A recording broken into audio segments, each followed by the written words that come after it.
Ce soir-là, au milieu des lustres de cristal et des robes de soirée, une jeune femme en tablier blanc fut tournée en ridicule devant tout le monde. Mais ce que personne n'imaginait, c'est que ses mains gantées de jaune étaient sur le point de tout changer, car parfois, rira bien qui rira le dernier. Les lustres illuminaient le grand salon de la villa Beau-Rivage comme des étoiles tombées du ciel. Amélie traversait la salle à pas silencieux, un plateau d'argent entre les mains.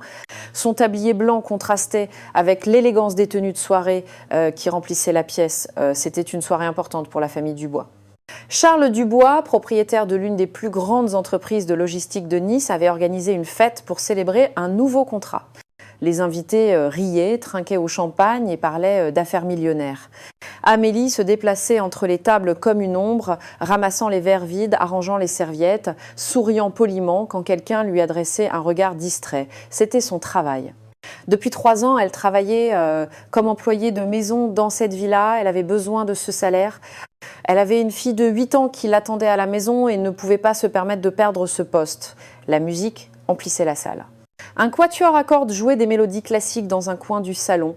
Les couples dansaient avec grâce, leurs mouvements synchronisés comme dans un ballet parfait.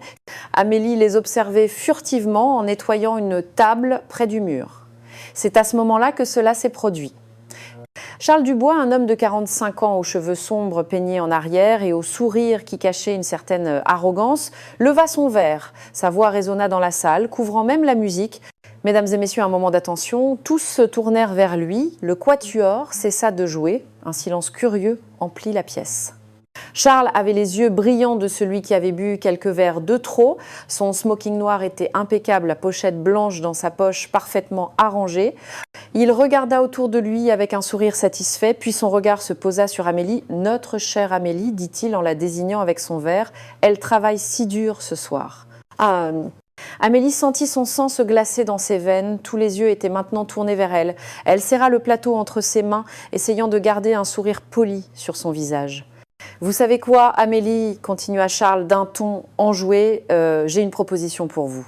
Si vous savez danser la valse, si vous savez danser comme ces dames ici présentes, alors vous n'aurez pas à nettoyer la salle ce soir. Qu'en dites-vous » Quelques rires nerveux s'élevèrent de la foule. Les dames en robe rouge près de Charles échangèrent des regards complices, portant la main à leur bouche pour cacher leur sourire amusé. Amélie baissa les yeux, sentit la chaleur monter à ses joues. Ses mains serraient le plateau si fort que ses jointures devinrent blanches. Elle voulait dire quelque chose, se défendre, mais les mots ne sortaient pas. Elle savait que toute réponse pouvait lui coûter son travail. « Oh, quel dommage !» rit Charles en voyant son silence. « Alors j'imagine que la salle aura besoin d'un bon nettoyage après la fête. » Les rires se firent plus forts. Quelqu'un applaudit même. Charles leva son verre dans un toast triomphant, comme s'il venait de raconter la blague la plus drôle de la soirée. La musique reprit, les couples retournèrent danser. La fête continua comme si de rien n'était, mais Amélie resta immobile un instant, le plateau toujours entre les mains. Quelque chose en elle s'était brisé. C'était pas de la colère ni même de la tristesse, c'était quelque chose de plus profond, une blessure invisible que personne ne pouvait voir. Lentement, la tête toujours baissée, Amélie retourna vers la cuisine. Ses pas étaient mécaniques, automatiques. Elle traversa la salle sans regarder personne, le bruit des rires résonnant encore à ses oreilles.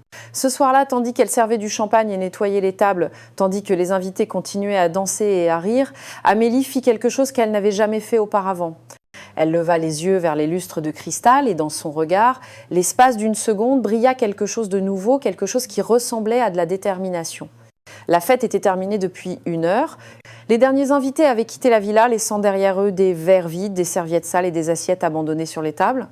Le salon, qui brillait de vie auparavant, ressemblait maintenant à un champ de bataille après la guerre. Amélie était seule. Ses pas résonnaient sur le sol en marbre, tandis qu'elle ramassait les verres et les disposait sur un plateau. Ses bras lui faisaient mal, ses jambes tremblaient de fatigue. Il était presque 2 heures du matin et elle avait commencé à travailler à 7 heures ce soir-là, mais elle ne pouvait pas s'arrêter. Pas encore. Elle plia les genoux pour ramasser une serviette tombée sous une table. En se relevant, elle vit son reflet dans l'un des grands miroirs qui décoraient le mur. Une femme aux cheveux attachés en désordre, le tablier taché, les yeux fatigués. Il était difficile de croire que quelques heures plus tôt, cette même femme avait été au centre de l'attention de tous, mais pour les mauvaises raisons. Amélie détourna le regard du miroir et continua à travailler. Chaque verre qu'elle ramassait, chaque assiette qu'elle empilait était un pas de plus vers le moment où elle pourrait rentrer chez elle. Chez elle, où sa fille Chloé dormait paisiblement, ignorante de tout.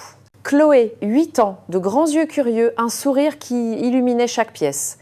La raison pour laquelle Amélie supportait tout cela. Quand son mari l'avait quittée 3 ans plus tôt, Amélie s'était retrouvée seule avec une enfant à élever et peu d'économies en banque. Elle n'avait pas de diplôme, pas de contact important, elle avait seulement sa volonté d'aller de l'avant et la détermination d'offrir à Chloé une vie meilleure. Alors, elle avait accepté ce travail, nettoyer des maisons, servir à des fêtes, sourire poliment, même quand quelqu'un la traitait comme si elle était invisible, ou pire comme ce soir, quand quelqu'un la traitait comme une blague pour amuser les invités, Amélie apporta le plateau plein dans la cuisine. L'eau chaude coulait dans l'évier tandis qu'elle lavait les verres un par un. Ses mains, cachées par des gants jaunes, bougeaient mécaniquement, mais son esprit était ailleurs. Elle revoyait sans cesse la scène. Charles Dubois, la montrant du doigt devant tout le monde, les rires, les regards de pitié mêlés d'amusement. Et elle, immobile comme une statue, incapable de réagir. Pourquoi n'avait-elle rien dit? Pourquoi ne s'était-elle pas défendue? La réponse était simple et douloureuse à la fois. Parce qu'elle ne pouvait pas se permettre de perdre ce travail, parce qu'elle ne pouvait pas prendre de risques, parce qu'elle avait des responsabilités plus grandes que sa fierté. Un bruit de pas la fille sursautait. Elle se retourna et vit Charles entrer dans la cuisine. Il avait enlevé sa veste de smoking et dénoué sa cravate.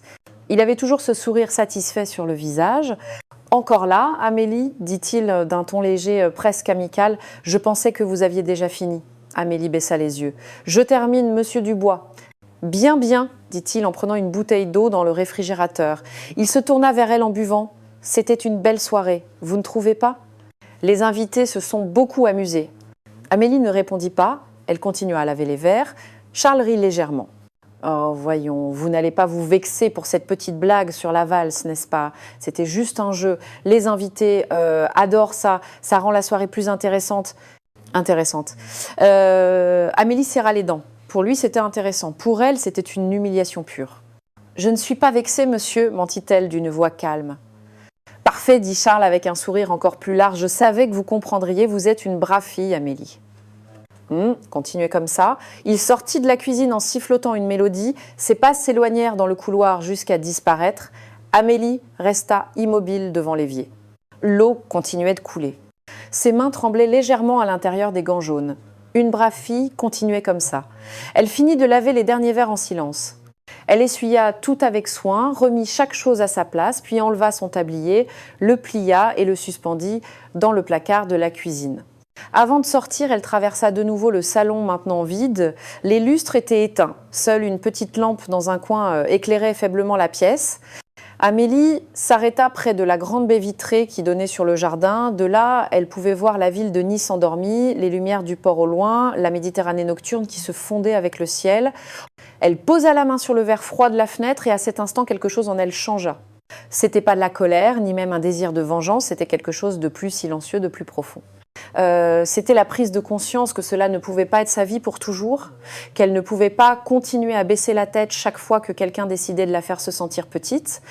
Amélie regarda son reflet dans la vitre et pour la première fois en 3 ans, elle vit quelque chose qu'elle avait oublié. Elle se vit elle-même. 3 jours s'étaient écoulés depuis la fête. 3 jours pendant lesquels Amélie avait continué sa routine comme si de rien n'était, nettoyer, cuisiner, ranger, comme si rien n'avait changé. Mais à l'intérieur, quelque chose était différent. Ce mardi matin, Amélie était seule dans la villa. Madame Dubois était sortie chez le coiffeur, Charles était au travail, la maison était silencieuse, paisible. Amélie devait nettoyer le bureau de Charles.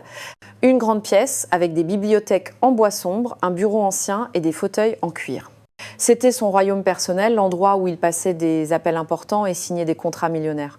Elle entra dans la pièce avec son chariot de nettoyage, épousseta les bibliothèques avec soin, passa l'aspirateur sur le tapis persan, puis s'approcha du bureau pour le nettoyer. C'est à ce moment-là qu'elle le vit, un carton élégant, couleur ivoire, abandonné parmi des papiers. Amélie s'apprêtait à le déplacer quand quelque chose attira son attention. Il y avait des inscriptions en caractères dorés, belles, élégantes. Elle ne voulait pas être curieuse, mais ses yeux lisaient déjà « Grand bal de charité, Opéra de Nice Côte d'Azur ». Amélie prit le carton entre ses mains. C'était une invitation pour un événement important qui aurait lieu samedi prochain. Il y avait tous les détails, l'heure, le code vestimentaire et en bas, une note spéciale. La soirée inclura une performance de danse classique suivie d'une valse ouverte à tous les invités. Amélie sentit quelque chose bouger dans sa poitrine, une valse ouverte à tous, elle regarda mieux l'invitation. Elle était adressée à monsieur et madame Dubois, mais semblait avoir été écartée. Elle était là, oubliée parmi des papiers à jeter comme si elle n'avait aucune importance. Elle resta immobile un long moment, tenant ce carton entre ses mains. L'Opéra de Nice, elle le connaissait bien. C'était l'un des plus beaux théâtres de la Côte d'Azur, un lieu où l'art et la culture se rencontraient, un lieu où de nombreuses années auparavant, elle aussi avait rêvé de danser. Amélie ferma les yeux une seconde et en cette seconde, elle remonta le temps. Pas un long flashback, juste un souvenir rapide comme un éclair.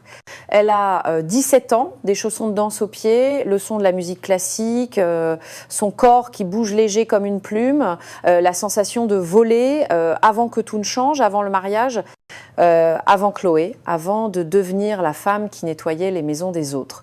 Elle ouvrit les yeux. Le souvenir s'évanouit aussi vite qu'il était venu. Amélie regarda de nouveau l'invitation, samedi prochain, dans 4 jours. Une petite voix en elle murmurait quelque chose de dangereux, de fou. Et si, non, c'était absurde, elle ne pouvait pas aller à un événement aussi élégant. Elle n'avait pas de robe adéquate, pas l'argent pour en acheter une et surtout, quelqu'un pourrait la reconnaître. Mais cette petite voix continuait de parler. Et si c'était ta chance ? Et si tu pouvais montrer à tous que tu es plus que ce qu'ils voient ? Amélie jeta un œil vers la porte du bureau. Personne. Elle était complètement seule. D'un mouvement rapide, presque sans réfléchir, elle prit l'invitation et la glissa dans la poche de son tablier. Son cœur battait la chamade. Qu'est-ce qu'elle était en train de faire ? Elle ne pouvait pas prendre quelque chose qui n'était pas à elle, mais Charles l'avait clairement écarté. C'était parmi les papiers achetés. Il n'irait pas de toute façon. Elle finit de nettoyer le bureau en hâte, ses mains tremblant légèrement en passant le chiffon sur le bureau.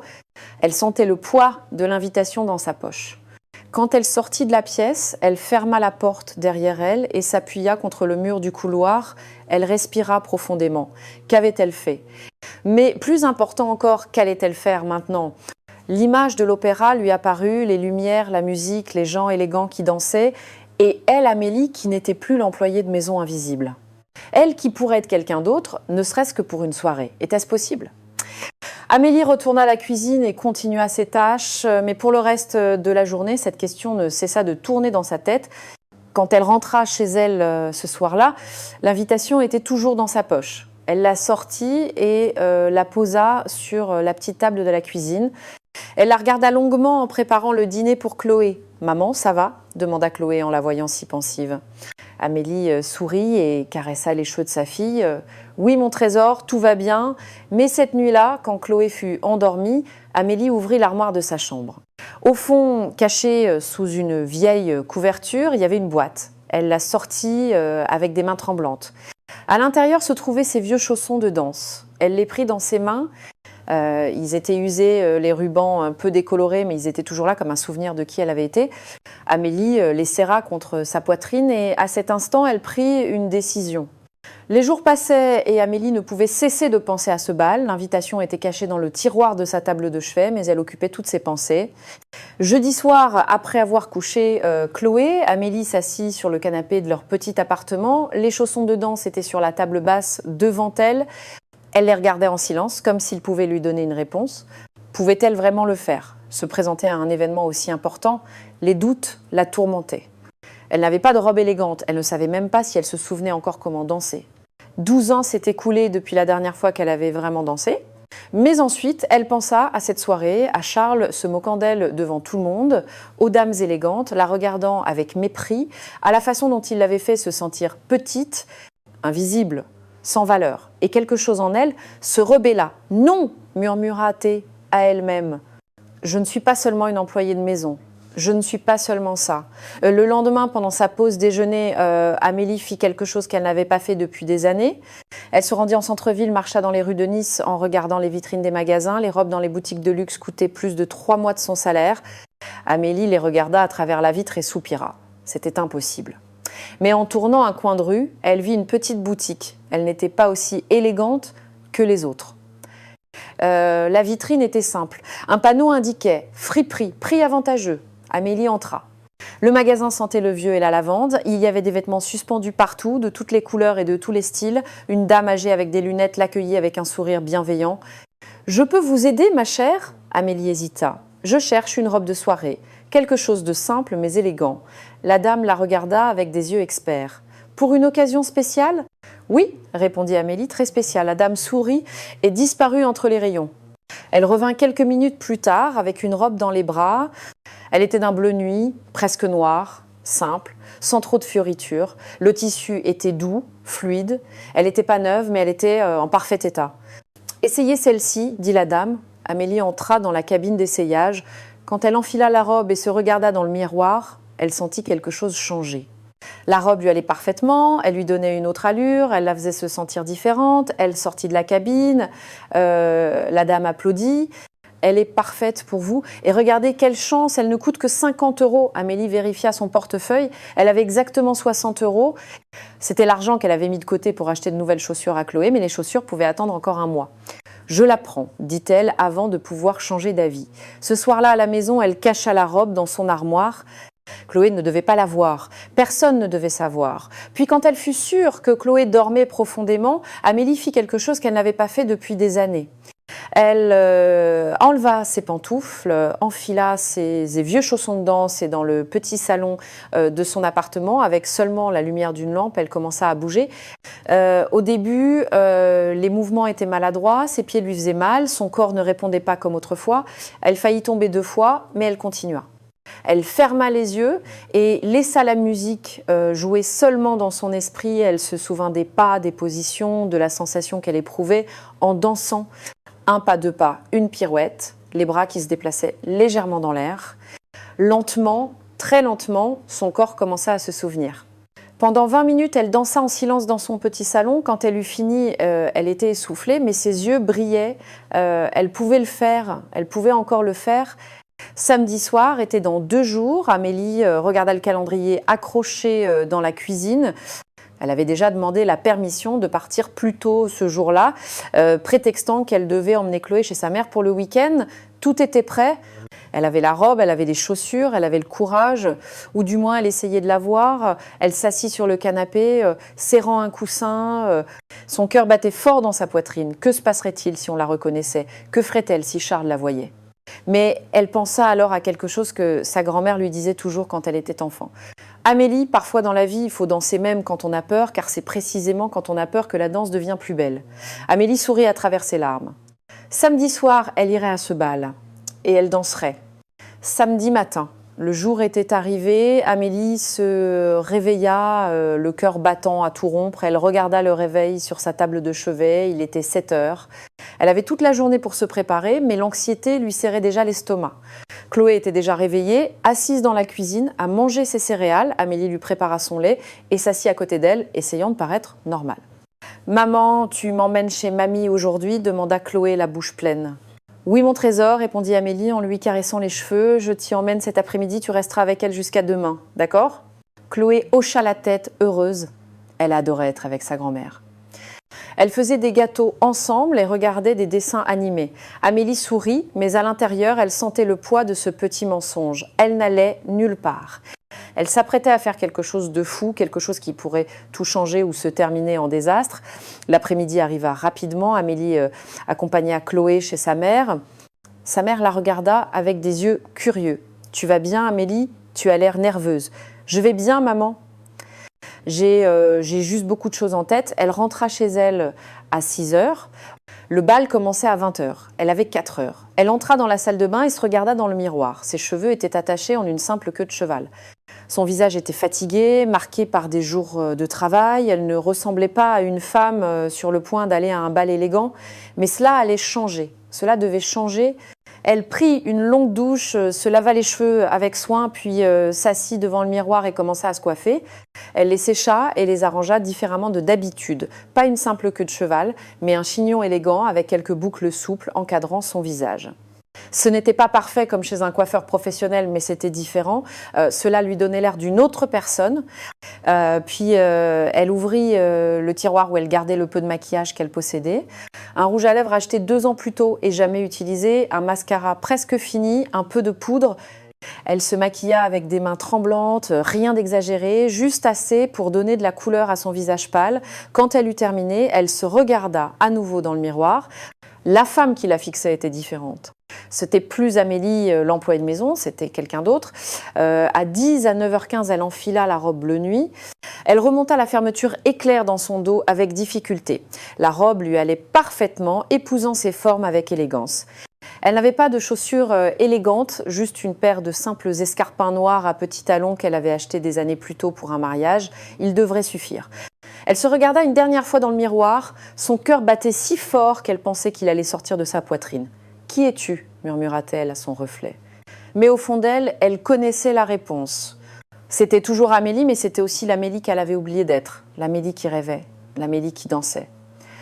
Elle prit un petit sac noir, y mit son portefeuille et l'invitation, puis respira profondément. C'était le moment. Elle sortit de l'appartement et appela un taxi.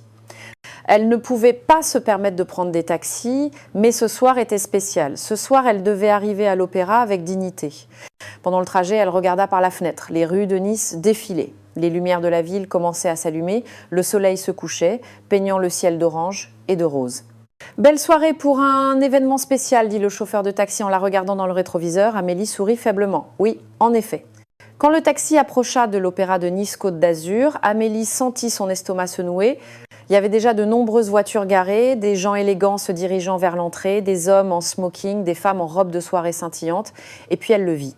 Devant l'entrée, descendant d'une voiture luxueuse, Charles Dubois, sa femme à son bras. Amélie sentit la panique monter. Qu'est-ce qu'elle faisait ? Elle était folle. « Madame, nous sommes arrivés », dit le chauffeur. Amélie resta immobile sur la banquette arrière. Elle pouvait encore dire non. Demander au chauffeur de la ramener chez elle. Personne ne le saurait jamais. Mais elle vit alors quelque chose, un couple âgé entrant dans le théâtre en se tenant la main.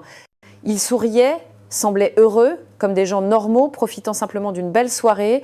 Et Amélie comprit. Elle aussi méritait cela. Elle méritait une soirée de beauté, une soirée où elle ne serait pas invisible. « Merci », dit-elle en payant le chauffeur. Elle descendit de la voiture. L'air frais du soir lui caressa le visage. Elle ajusta sa robe et redressa les épaules. Puis, d'un pas lent mais déterminé, elle se dirigea vers l'entrée du théâtre. Son cœur battait la chamade, mais cette fois, c'était pas seulement de la peur, c'était aussi de l'espoir. Les portes de l'Opéra de Nice-Côte d'Azur s'ouvrirent devant Amélie comme les portes d'un autre monde. Le hall d'entrée était magnifique. Des colonnes de marbre blanc soutenaient un plafond orné de fresques anciennes. Un immense lustre pendait au centre, illuminant tout d'une lumière chaude et dorée. Le sol poli reflétait les silhouettes des gens qui se déplaçaient élégamment vers la salle principale. Amélie entra lentement, serrant son petit sac noir entre ses mains, ses pas résonnaient sur le marbre. Elle sentait les regards de quelques personnes sur elle, mais ce n'étaient pas des regards de jugement, juste des regards désinvolts, distraits. Personne ne la reconnaissait, personne ne savait qui elle était vraiment. Un jeune homme avec un plateau lui offrit une coupe de champagne. Amélie la prit, le remerciant d'un signe de tête. Elle ne la boirait pas, mais la tenir dans sa main la faisait se sentir moins déplacée. Elle traversa le foyer et atteignit les portes de la salle principale. La musique jouait déjà à l'intérieur. Des notes de violon dansaient dans l'air. Elle entra. La salle était splendide. Demandait au chauffeur de la ramener chez elle. Personne ne le saurait jamais. Mais elle vit alors quelque chose, un couple âgé entrant dans le théâtre en se tenant la main. Ils souriaient, semblaient heureux, comme des gens normaux, profitant simplement d'une belle soirée. Et Amélie comprit. Elle aussi méritait cela. Elle méritait une soirée de beauté, une soirée où elle ne serait pas invisible. « Merci », dit-elle en payant le chauffeur. Elle descendit de la voiture. Chloé était déjà réveillée, assise dans la cuisine, à manger ses céréales. Amélie lui prépara son lait et s'assit à côté d'elle, essayant de paraître normale. « Maman, tu m'emmènes chez mamie aujourd'hui ?» demanda Chloé, la bouche pleine. « Oui, mon trésor », répondit Amélie en lui caressant les cheveux. « Je t'y emmène cet après-midi, tu resteras avec elle jusqu'à demain, d'accord ?» Chloé hocha la tête, heureuse. Elle adorait être avec sa grand-mère. Amélie s'arrêta près d'une colonne, essayant de paraître naturelle. Sa robe bleu nuit la faisait presque disparaître dans l'ombre, et c'était exactement ce qu'elle voulait. De là, elle pouvait tout observer sans être vue. Ses yeux cherchèrent Charles. Elle le trouva rapidement. Il était près de la scène, entouré d'un groupe d'hommes en smoking. Il riait fort, gesticulant avec son verre à la main. Sa femme était un peu plus loin, conversant avec un groupe de dames élégantes. Nous croyons que chaque personne mérite la chance d'exprimer son talent. Des applaudissements remplirent la salle. Amélie sentit quelque chose se serrer dans sa poitrine. De jeunes talents, des gens qui méritaient une chance comme elle tant d'années auparavant. Maintenant, continua l'homme, je vous invite à profiter de la soirée. Dans un instant, nous aurons une performance spéciale de danse classique suivie d'une valse ouverte à tous les invités. Tous sont invités. L'orchestre se remit à jouer, quelques couples se dirigèrent vers le centre de la salle et commencèrent à danser. Amélie les regardait fascinée, les mouvements étaient élégants, synchronisés, les femmes tournoyaient dans leurs robes, les hommes les guidaient avec assurance, c'était magnifique. Belle soirée, n'est-ce pas? Amélie se retourna brusquement. Un homme âgé lui souriait. Il devait avoir environ 70 ans, les cheveux gris et des yeux bienveillants. Il portait un smoking simple mais élégant. « Oui, c'est merveilleux », répondit Amélie d'une voix calme. « C'est la première fois que vous venez à cet événement ?» Amélie hocha la tête. « Oui, la première fois. » L'homme sourit à nouveau. « Bien, j'espère que vous apprécierez. Ces bals sont toujours spéciaux. C'est beau de voir des gens qui aiment l'art se réunir. Vous venez souvent ?» demanda Amélie. « Chaque année, répondit-il. Je suis maître Lefebvre. J'enseigne la danse classique depuis 40 ans. Et vous ?» Amélie hésita. J'apprécie la danse. Vous dansez ?» demanda-t-il avec curiosité. Amélie baissa les yeux. Je dansais, il y a longtemps. Maître Lefebvre la regarda avec intérêt mais ne posa pas d'autres questions. La danse ne s'oublie jamais, dit-il simplement. Elle reste dans le cœur. Avant qu'Amélie ne puisse répondre, l'orchestre cessa de jouer, les lumières s'adoucirent. Un projecteur illumina le centre de la salle. « Mesdames et messieurs », annonça une voix, « la performance de danse classique va commencer. » Tout le monde se déplaça sur les côtés pour laisser de l'espace. Amélie resta où elle était, près de la colonne, avec Maître Lefebvre à ses côtés. 2 danseurs professionnels entrèrent dans la salle, elle en tutu blanc, lui en costume noir. Ils se placèrent au centre, la musique commença et Amélie cessa de respirer. La performance fut magnifique. Son cœur battait si fort qu'elle pensait que tout le monde pouvait l'entendre. Chaque partie d'elle voulait dire oui, mais chaque partie d'elle avait aussi peur. « Je ne sais pas si », commença-t-elle. « Souvenez-vous, dit doucement le maître, la danse ne s'oublie jamais, elle reste dans le cœur. » Amélie regarda la piste, les couples tourbillonnant élégamment, et puis, une seconde, ses yeux croisèrent ceux de Charles, il la regardait. L'orchestre se prépara pour la suite, Maître Lefebvre remonta sur scène avec le micro en main. « Quelle merveilleuse performance !» dit-il avec enthousiasme. Et maintenant, comme le veut la tradition, c'est l'heure de la valse ouverte à tous. Nous invitons tous les invités à nous rejoindre sur la piste de danse. La musique commença, une mélodie douce et romantique. Les premiers couples se dirigèrent vers le centre de la salle. Amélie resta immobile près de sa colonne, observant oh, comme elle voulait danser. Mais la peur la paralysait. Si elle se déplaçait au centre, si elle dansait, quelqu'un pourrait la reconnaître. « Vous ne dansez pas ?» demanda une voix à côté d'elle. C'était de nouveau Maître Lefebvre.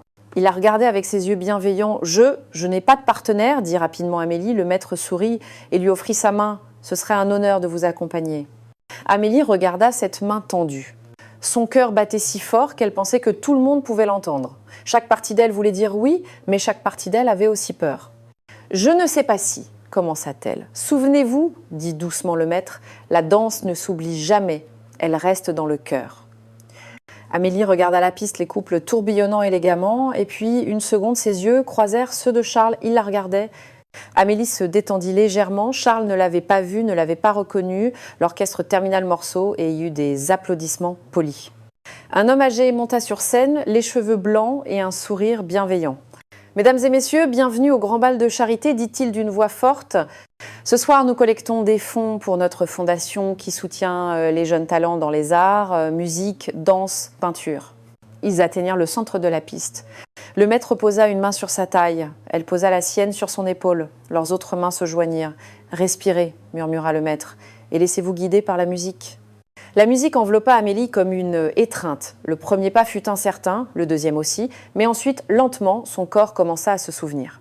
Un pas, 2 pas, une légère pirouette, ses pieds bougeaient comme s'ils avaient leur propre mémoire.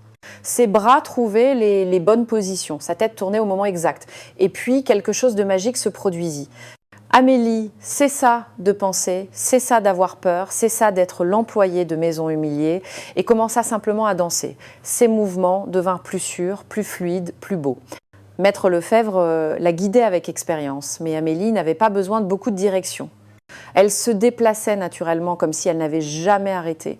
Elle tourbillonnait dans la salle, sa robe bleu nuit s'ouvrant comme une fleur, ses cheveux arrangés en un chignon élégant, les yeux fermés, perdus dans la musique.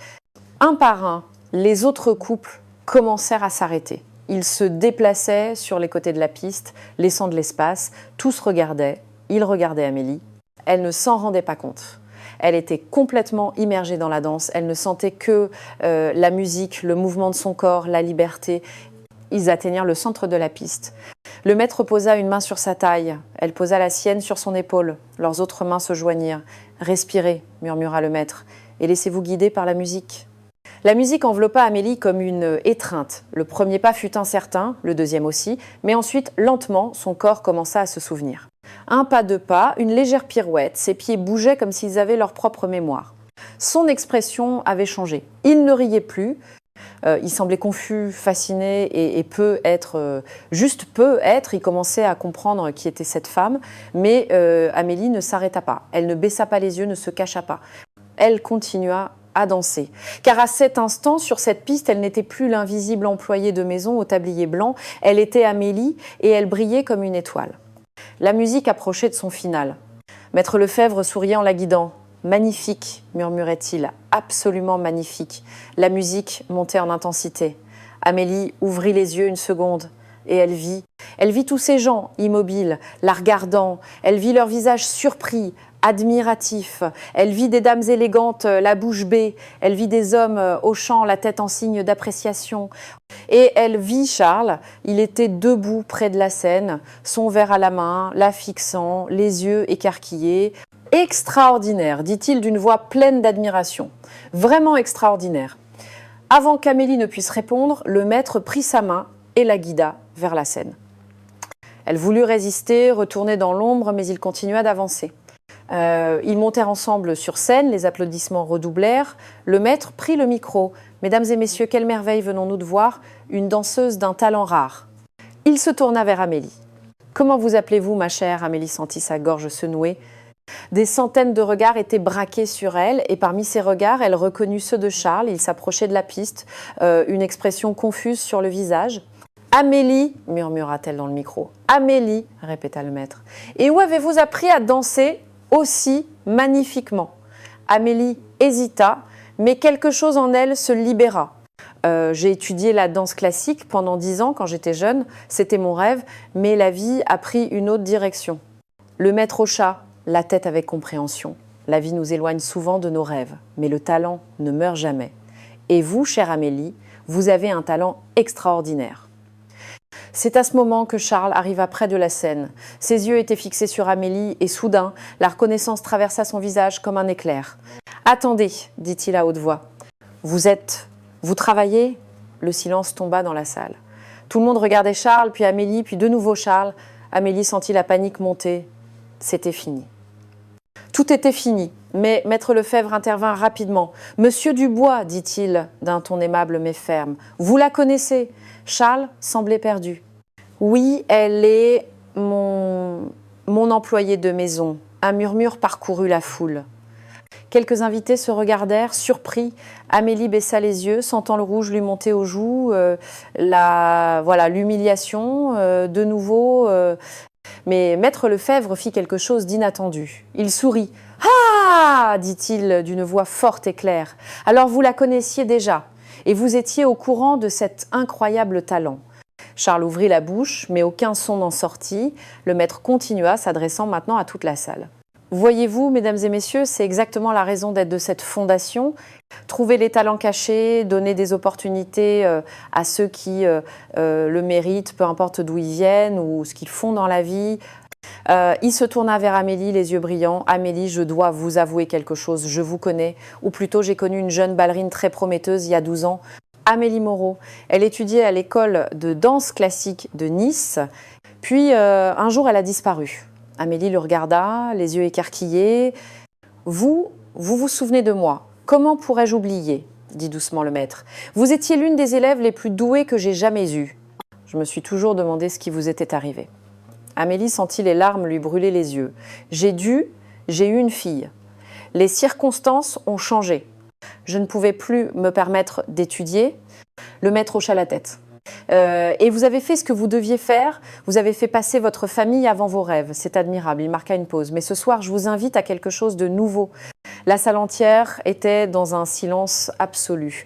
Notre fondation cherche des professeurs de danse pour les enfants et les adolescents qui ne peuvent pas se permettre des cours privés. Je voudrais vous offrir ce poste, un salaire décent, des horaires flexibles et la chance de faire ce que vous aimez. Amélie resta sans voix. Les larmes commencèrent à couler. Je ne sais pas quoi dire. Dites oui, murmura le maître en souriant. Amélie regarda la salle, tous ces gens qui l'applaudissaient. Elle regarda Charles qui semblait maintenant petite et embarrassée. Oui, dit-elle d'une voix tremblante. Oui, j'accepte. Les applaudissements éclatèrent de nouveau, encore plus fort qu'avant. Amélie descendit de la scène, les jambes tremblantes. Des gens s'approchaient pour la féliciter, lui serrer la main, lui dire à quel point elle avait été formidable. Elle souriait, remerciait, mais se sentait encore comme dans un rêve. Maître Lefebvre lui posa une main sur l'épaule. « Venez à mon bureau lundi matin, nous parlerons des détails, je vous donnerai l'adresse. » « Merci, murmura Amélie, la voix brisée par l'émotion, merci pour cette opportunité. »« C'est vous qui avez eu le courage de revenir, répondit-il. Je n'ai fait que reconnaître ce que tout le monde a vu ce soir. » Tandis qu'elle parlait avec le maître, Amélie vit Charles s'approcher. Il marchait lentement, une expression difficile à déchiffrer sur le visage. Embarras, honte, peut être les deux. Il s'arrêta devant elle. Sa femme était à ses côtés, le regardant d'un air sévère. « Amélie, commença Charles d'une voix basse, je ne savais pas. Je n'avais aucune idée que vous... » Amélie le regarda dans les yeux.